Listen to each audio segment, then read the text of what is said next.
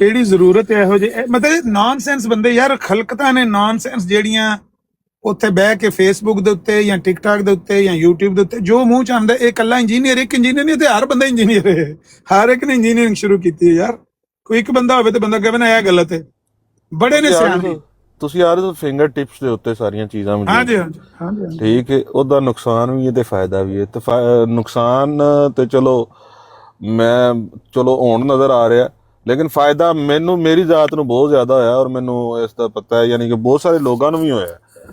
ਆਮਰ ਭਾਈ ਇਹ ਤੁਸੀਂ ਸਿਰਫ ਵੇਖ ਰਹੇ ਹੋ, ਇਹ ਸਿਰਫ ਸਾਡੀ ਹੈ ਜਿਹੜੀ ਗੈਦਰਿੰਗ ਹੈ ਨਾ, ਇਸ ਗੈਦਰਿੰਗ ਦੇ ਵਿੱਚ ਨਹੀਂ ਹੈ। ਤੁਸੀਂ ਬਾਹਰ ਨਿਕਲ ਕੇ ਵੇਖੋਗੇ ਇੰਜ ਦੇ ਅਕਾਇਦ, ਇੰਜ ਦੇ ਨਜ਼ਰੀਆਤ, ਐਸੇ ਮਤਲਬ ਮਨ ਘੜਤ ਚੀਜ਼ਾਂ ਬਿਆਨ ਕੀਤੀਆਂ ਜਾਂਦੀਆਂ ਨੇ ਕਿ ਤੁਹਾਡੀ ਸੋਚ ਜਿਹੜੀਆਂ ਮੌਜੂਦ ਵੀ ਨਹੀਂ ਹੈ। ਬੜੀਆਂ ਮੇਰੇ ਨੂੰ ਬਿਹਤਰ ਤੁਸੀਂ ਜਾਣਦੇ ਹੋ। ਬੜੀਆਂ ਕਹਾਣੀਆਂ ਮਸ਼ਹੂਰ ਹੋਈਆਂ ਨੇ ਭਾਈ, ਦੋਨੋਂ ਤਰਫ ਬੜੀਆਂ ਕਹਾਣੀਆਂ ਮਸ਼ਹੂਰ ਹੈ। ਮੈਂ ਇੱਕ ਤਰਫ ਨਹੀਂ ਕਹਿ ਰਿਹਾ, ਮੈਂ ਕਹਿ ਰਿਹਾ ਦੋਨੋਂ ਤਰਫ ਬੜੇ ਝੂਠੇ ਫਜ਼ਾਇਲ ਤੇ ਝੂਠੀਆਂ ਕਹਾਣੀਆਂ ਤੇ ਝੂਠੇ ਮਨਾਕਬ ਬਿਆਨ ਕੀਤੇ ਗਏ ਨੇ। ਤੇ ਉਹ ਅਸੀਂ ਸਭ ਦਾ ਸਿਰਫ ਇਹਤਰਾਮ ਕਰੀਏ ਬਸ। ਜਿਹੜੇ ਚਲੇ ਗਏ ਨੇ ਉਹਨਾਂ ਦਾ ਮਾਮਲਾ ਅੱਲਾਹ ਕੋਲੇ। ਉਹਨਾਂ ਨੇ ਸਾਡੇ ਵਾਸਤੇ ਕੋਈ ਨੁਕਸਾਨ ਨਹੀਂ ਕੀਤਾ ਹੈ। ਜੋ ਉਹਨਾਂ ਕੀਤਾ ਆਪਣੇ ਵਾਸਤੇ ਕੀਤਾ, ਨਫਾ ਕਰਕੇ ਗਏ ਨੇ, ਨੁਕਸਾਨ ਕਰਕੇ। ਸਾਨੂੰ ਇਸਲਾਮ ਇੱਕ ਮਜ਼ਬੂਤ ਦੀਨ ਦੀ ਤਰ੍ਹਾਂ ਮਿਲਿਆ, ਉਹਦੀਆਂ ਬੁਨਿਆਦਾਂ ਮਜ਼ਬੂਤ ਨੇ। ਅੱਲਾ ਦਾ ਸ਼ੁਕਰ ਹੈ, ਉਮਤ ਵਸੀ ਹੈ ਆਪਣੇ ਨਬੀ ਦੀ, ਉਹਦੀ ਕੋਈ ਗਿਣਤੀ ਨਹੀਂ ਕਰਨ ਹੁੰਦੀ, ਮੁਲਕਾਂ ਦੀ ਕੋਈ ਗਿਣਤੀ ਨਹੀਂ ਕਰਨ ਹੁੰਦੀ। ਤੇ ਸਾਨੂੰ ਕੀ ਜ਼ਰੂਰਤ ਹੈ ਕਿ ਅਸੀਂ ਉਹਨਾਂ ਦੇ ਉੱਤੇ ਤਬਰਰਾ ਕਰੀਏ ਤੇ ਬੁਰਾ ਭਲਾ ਉਹਨਾਂ ਨੂੰ ਕਹੀਏ ਫਲਾਣੇ ਦੀ ਇਹ ਗਲਤੀ ਤੇ ਫਲਾਣੇ ਦੀ ਉਹ ਗਲਤੀ। ਅਗਰ ਅੱਛਾ ਬੋਲ ਸਕਦੇ ਹੋ ਤਾਂ ਬੋਲੋ, ਉਹਨਾਂ ਦੇ ਬਾਰੇ ਨਹੀਂ ਬੋਲ ਸਕਦੇ ਤੇ ਜ਼ਬਾਨਾਂ ਨੂੰ ਖਾਮੋਸ਼ ਰੱਖੋ। ਅੱਲਾਹ ਤਾਲਾ ਉਹਨਾਂ ਦਾ ਕਰ ਲੇਗਾ ਜਿੰਨੇ ਗਲਤੀ ਜੋ ਕੀਤੀ ਹੋਈ। ਅੱਲਾਹ ਤਾਲਾ ਬਿਹਤਰੀਨ ਇੰਤਕਾਮ ਲੈਣ ਵਾਲਾ ਹੈ। ਉਹਨਾਂ ਜ਼ਾਲਮਾਂ ਕੋਲੋਂ ਵੀ ਜਿਨ੍ਹਾਂ ਨਬੀ ਦੇ ਨਵਾਸੇ ਨੂੰ ਸ਼ਹੀਦ ਕੀਤਾ, ਉਹਨਾਂ ਜ਼ਾਲਮਾਂ ਕੋਲੋਂ ਵੀ ਜਿਨ੍ਹਾਂ ਨੇ ਨਬੀ ਦੇ ਨਵਾਸੇ ਨੂੰ ਗਾਲਾਂ ਕੱਢਣੀਆਂ ਸ਼ੁਰੂ ਕੀਤੀਆਂ ਸਨ, ਨਬੀ ਦੇ ਦਮਾਦ ਨੂੰ, ਨਬੀ ਦੇ ਭਾਈ ਨੂੰ ਗਾਲਾਂ ਕੱਢੀਆਂ ਨੇ, ਤਬਰਰੇ ਕੀਤੇ ਨੇ ਉੱਥੇ। ਐਸੇ ਵੀ ਲੋਕ ਹੋਏ ਨੇ। ਇਹ ਬਨੂ ਉਮਈਆ ਦੇ ਦੌਰ 'ਚ ਹੁੰਦਾ ਰਿਹਾ, ਇਹਦੇ 'ਚ ਕੋਈ ਸ਼ੱਕ ਵਾਲੀ ਗੱਲ ਨਹੀਂ ਹੈ ਕਿ ਬਾਅਦ ਵਿੱਚ ਕੰਮ ਹੁੰਦਾ ਰਿਹਾ। ਹਜ਼ਰਤ ਅਲੀ ਦੇ ਖਿਲਾਫ ਬਹੁਤ ਗੰਦ ਉਗਲਦੇ ਰਹੇ ਨੇ, ਲੇਕਿਨ ਉਹ ਨਾ ਬਜ਼ਾਹਿਰ ਕੋਈ ਦੀਨ ਦੇ ਵਾਸਤੇ ਵੀ ਕੰਮ ਕੀਤੇ ਹੋਣਗੇ।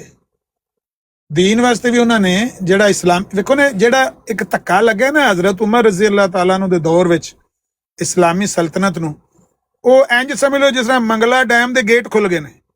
ਉਹ ਰੈਲਾ ਜਿਹੜਾ ਆਇਆ ਨਾ, ਉਹ ਬਾਅਦ ਵਿੱਚ ਇਹੋ ਜਿਹੇ ਸੂਏ, ਨਹਿਰਾਂ, ਨਿੱਕੇ ਨਿੱਕੇ ਨਾਲੇ ਵੀ ਵਗਦੇ ਰਹੇ ਨੇ, ਤੇ ਤਾਂ ਵੀ ਉਹ ਜਿਹੜਾ ਧੱਕਾ ਸੀ ਨਾ ਉਹ ਝੱਲਣ ਨਹੀਂ ਸੀ ਪਿਆ ਹੁੰਦਾ। ਉਹ ਫੈਲੀ ਜਾ ਰਹੀ ਸੀ, ਸਲਤਨਤ ਫੈਲੀ ਜਾ ਰਹੀ ਸੀ ਚੌਂ ਪਾਸੇ।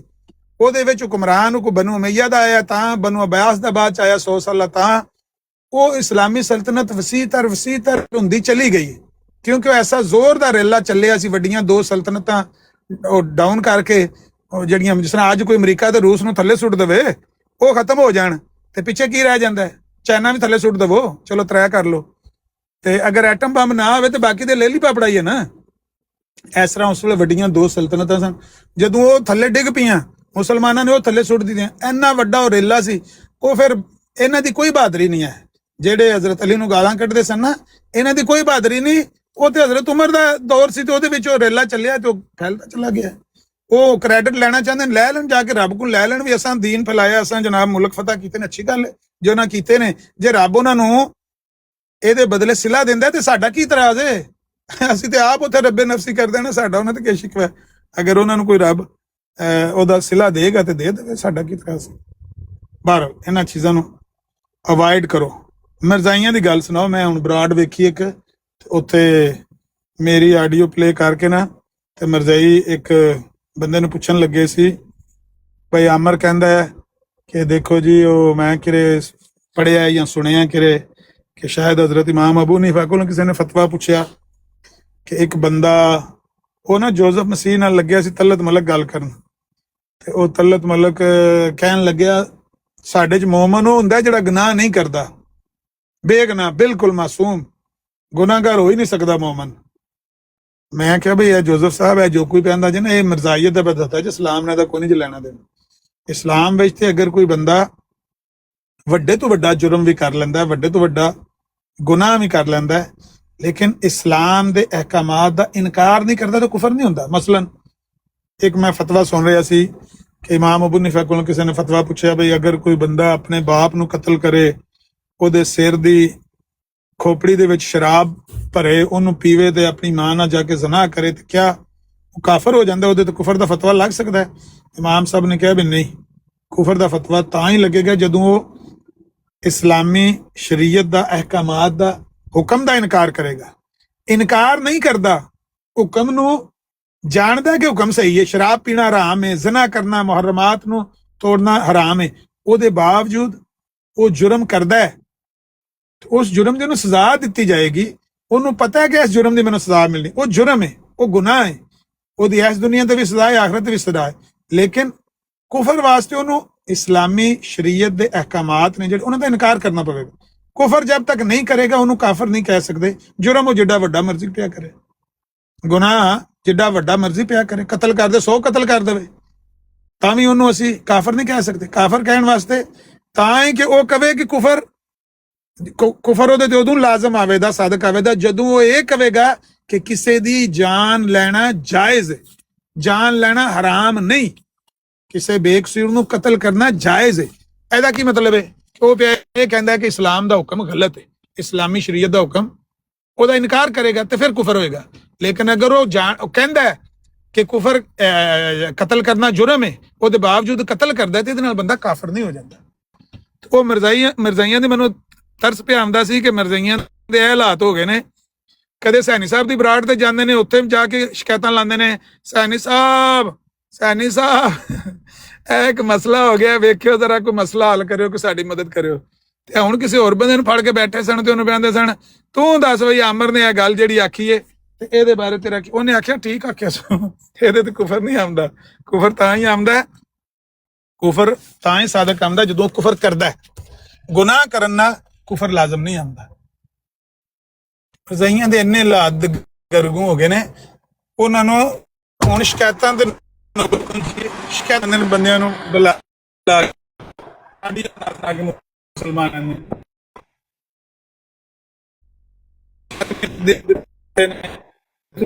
ਮਦਦ ਕਰੋ, ਅਸੀਂ ਇਹਨਾਂ ਦੇ ਖਿਲਾਫ। ਮੁਸਲਮਾਨ ਤੁਹਾਡੇ ਨਾਲ ਰਲ ਕੇ, ਮੇਰੇ ਖਿਆਲ ਇਹ ਗੁਜ਼ਰਿਆ ਵੀ ਮੁਸਲਮਾਨ ਹੋਇਆ, ਉਹ ਖੂਨ ਅਸਲੀ ਦੌੜਦਾ, ਤੁਹਾਡੇ ਨਾਲ ਰਲ ਕੇ ਮੁਸਲਮਾਨ ਤੇ ਹਮਲਾ ਨਹੀਂ ਕਰਨ ਲੱਗਾ। ਇਹ ਨਹੀਂ ਹੋ ਸਕਦਾ।